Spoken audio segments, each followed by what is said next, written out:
Told you it gets upon you in the afternoon. Hello.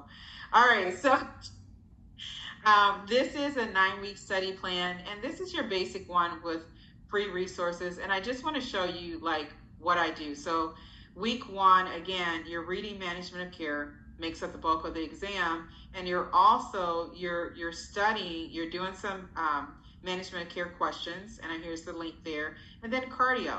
Here's some links for cardiac review, cardiac conditions, and then here's your questions. So again, management of care questions, and then your cardiac drug questions. Then week 2, this is again, what is it, the 9-week.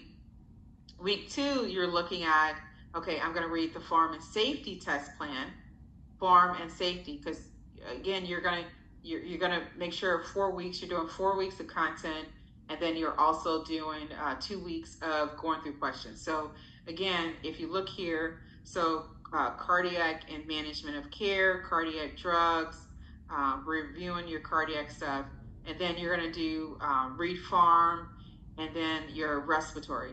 So week 2, you're going to do pharm and then respiratory, and this is 9 weeks. So every week you get one subject area. So I hope I've made that. So if you do 6 weeks, I typically do 4 weeks of content, 2 weeks, 1 to 2 weeks of just bringing comprehensive questions back in, right? So when you initially start off, you're reviewing cardiac, do questions on cardiac. You're reviewing respiratory, do questions on respiratory, because